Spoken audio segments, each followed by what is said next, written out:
on a sortie out towards a supposed glimpse of the Theseus type. I give, let's say, Freud, Marx, Lacan, and Zizek all as roughly crewing around this type, or giving as examples of the type. This type is basically an extroverted type in Jungian terms. It de facto has most of its activity in what Plato or Aristotle would have called the active life. You notice that, for instance, Zizek is the head of some kind of research university, I think Burbank University, and he did attempt to play some role in Slovenian politics at the close of the Soviet period. There's a debate with him and some politicians on YouTube from that period around 1990 or 91 or so. But the basic meaning is that there's two types, and one, through external activity, attempts to create a transformation in the inner life, and the other, through the inner life, attempts to create a change in access to new experiences outwardly. So there's, in this type, you see one in Freud, you see the sort of gross, naive biological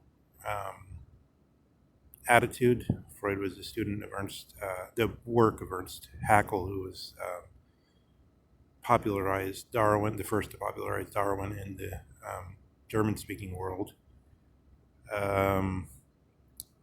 And he followed that path all his life, but he was as though someone who was trying to show things which he couldn't see directly. So this kind of type, this Theseus type, is basically blind to personality, but what they do is, as in this whole theory in the Lacanianism, they create a system which sort of shows opaquely,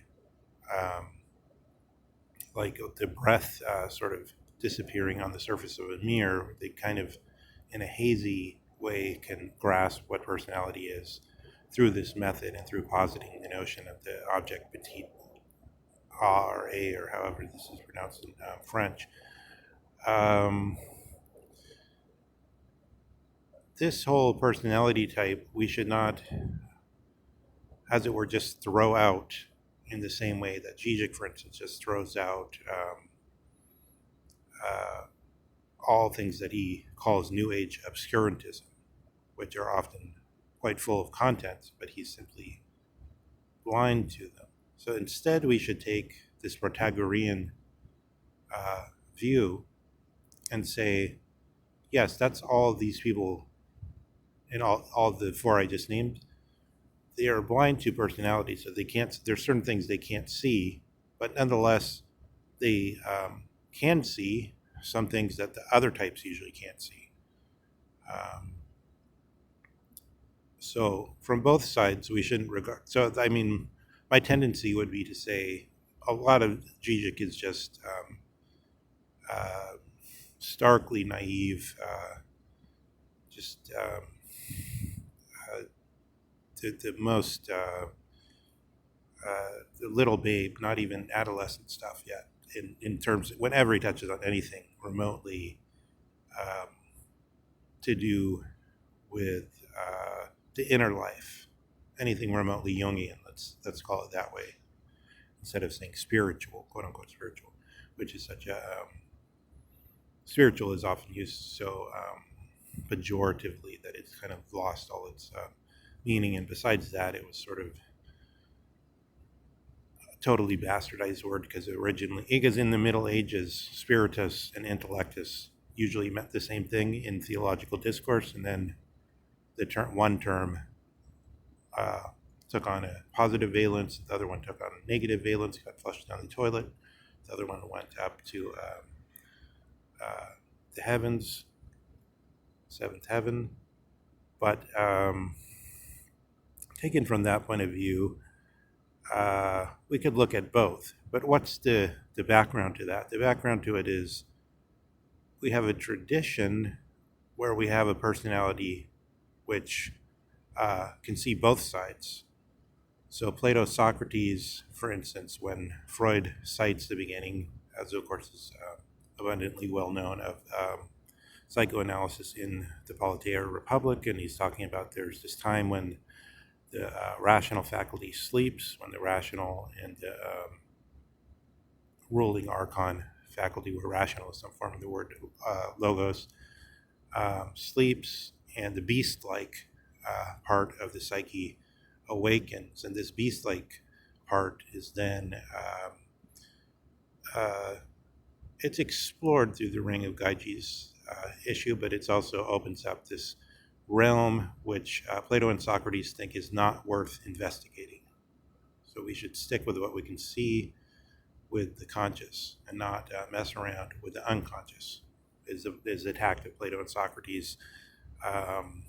And that case isn't made totally explicitly, but Leo Strauss makes that case, and it seems to be credible. In other words, that Plato and Socrates consciously knew of this other possibility of probing around in the so-called unconscious, but they said that's probably not going to lead to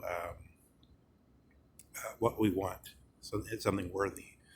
So in the tradition, we have the figure of Socrates standing there as the individual. So in other words, not an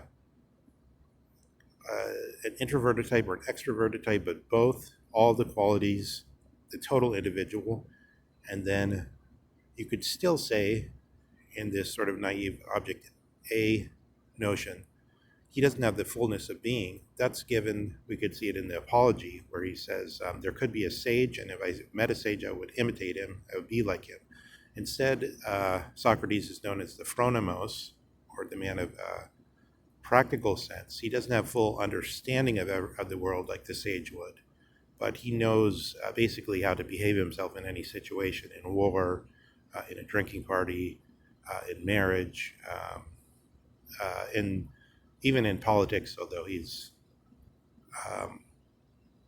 constantly presenting himself as somebody who doesn't know enough about the rumors of the city and about the what's going on in the dark cabals of the power to get by. But apparently, actually, he is kind of savvy politically and carried off some major coups in the law courts and in the political life of the Athenians.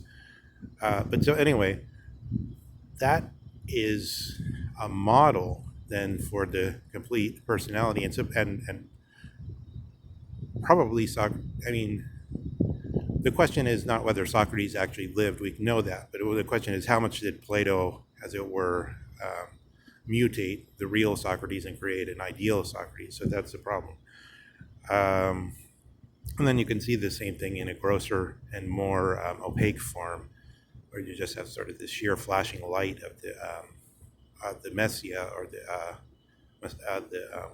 coming of Christ, or of Christ as the revealed Christ, as the revealed salvation, in the same space as Socrates, but as it were in this sheer perfection of something beyond even the ancient figure of the sage, something which is meant to be, we had all these books like Bunyan's Pilgrim's Progress and the Imitation of Christ and all these things. So the existence of the model is important, and then in context of the object petite a, you can say it's clear some personalities are closer, and so then you can make this claim, none of them get all the way to the fullness of bliss, but some are obviously closer than others, and then there's the question, which is the highest model? That's the real question being asked. So it doesn't help us that much just to say, as a kind of cop out, oh, nobody has the fullness of being, but some have more than others. So the question is still the same, and then you have different models, and those are actually existing persons who see things in a certain lens, and then when we look at it through this manner of Protagoras, of they're in the way they see things, but nonetheless they can notice that Socrates is in some way superior. They can notice somebody sees something they don't see. They can notice, just as I can notice that a musician has a sensitivity to a certain region of reality that I don't have. I can see that even though I can't see that region myself.